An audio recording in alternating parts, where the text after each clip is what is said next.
guys, straight to the point. Alright, so this is butter and sugar.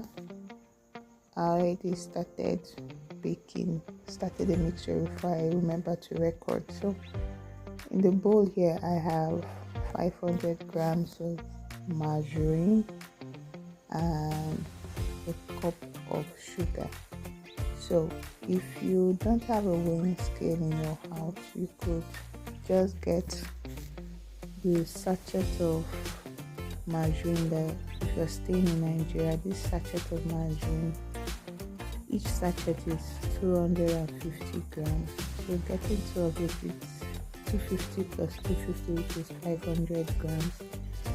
So when you get that, automatically you've gotten 500 grams of margarine or butter, whatever you want to call it. So you add your sugar and mix.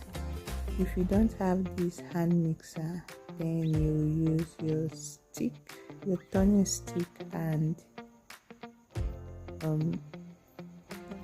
your bowl, or if you have the machine, the mixer that comes with the bowl, you can use that. But for me, I used my hand mixer, and I did this for 10 minutes. I had to make it faster.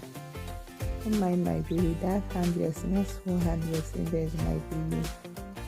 Then he came to see what I was doing. He was just standing by my side. Then my husband also walked in, and my husband was talking about him, not liking. He was just funny. I don't know. I was actually making a cake for him on his birthday. You know, when you have a man that supports you and does everything for you, you try to put in some effort to just see that his special day is special. It's special indeed. Alright. So now I added 9 eggs. But you could use 8 eggs if the eggs are really big. You could use 8 eggs for 2 sachets of butter. That is 500 grams of butter. You could use 8 eggs. But if your eggs are not very big, then you use 10 eggs. So my eggs were kind of medium, and I decided to use 9 eggs so that you could get a fluffy cake. Yeah, a fluffy cake, and the cake will not be hard. So I used 9 eggs. So at this point I was breaking the eggs and adding them step by step, because you don't want to just add everything at once. You want to add and mix and see whether the quantity is enough or not. And when you're breaking your eggs, please be careful about shells going into your mixture. Take note and try removing your shells. So after mixing, I mixed it and make sure that the egg white and the egg yolk had properly mixed with the butter and sugar. So now this is the end of using a mixer. This mixer is very, very efficient. It's a lifesaver. I would advise you get one for yourself. So next in, I would add some other ingredients that I'll be using for the cake. I went in with my flavor. This flavor, I decided to get pineapple flavor, but you could use vanilla, you could use any flavor of your choice. You use 2 teaspoons of that flavor. I didn't measure because I just poured it like that. Then this is dried fruit. Yeah, the dried fruit was optional. It's optional. Well, I felt, if I'm making this cake, let me just make a little twist to it. You understand?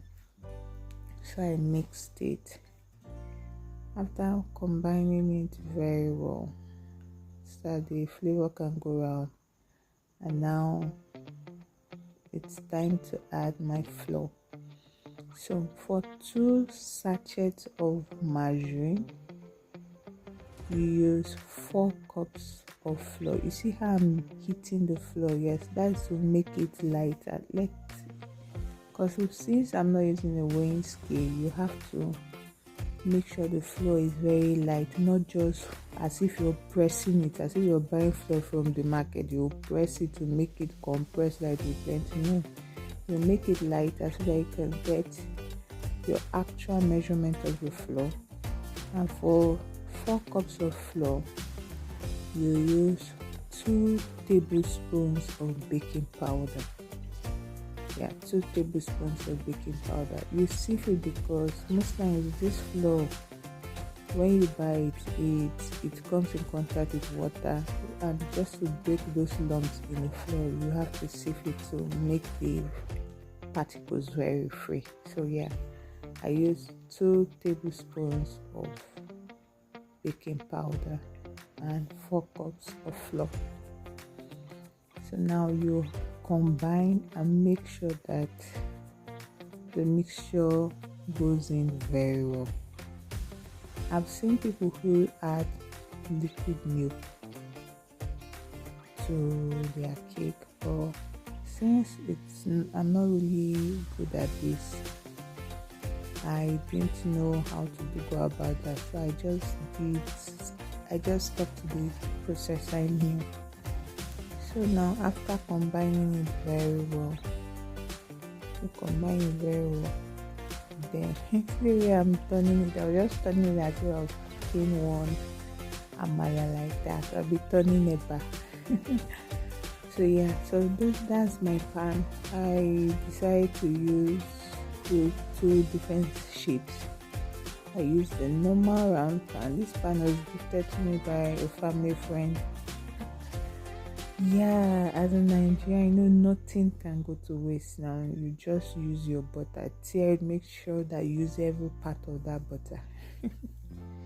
So now you grease your pan. Just grease your pan very well. And to the purpose of greasing your pan now is to avoid the cake from sticking to the pan. The mistake I did was that I didn't pour the flour on the pan to just cover up. Just how they pour flour in the pan to cover it up now. Cover the butter that you rubbed in the pan. I didn't pour flour in it, so the cake sticking out. So this is for my queen's cake. This baking paper, I just got some of it to make small cakes so that I could monitor the amount of cake my children eat. So this is for the queen's cake, and the rest I poured it into the pan. Pour it into the pan and make sure the batter goes round the pan, and there's no air, there's no space, and all of that. So once that is done, after doing that, you heat the pan. You heat the pan on the my baby son. You heat the pan on the table or on the floor to make sure that the cake settles in very well and there's no space at all. It's very important so that you will not bake your cake and at the end you see one big hole somewhere. So right now I'm cleaning the pan. I just cleaned it to make so that if I'm going to be done, I won't need to bother myself with any other stain on the pan. I just clean the pan and voila, it's ready. The queen's cake were the ones to cook see how easy it is. It's already well baked. It was the first to finish baking, and then my main cake. It's looking so fine. It was so sweet. My children couldn't get enough of it, and it's so soft. It was so soft. So I tried doing something. I mixed cocoa powder with some of my butter, and Yeah, I made a chocolate side and a plain cake side. Hope you like it.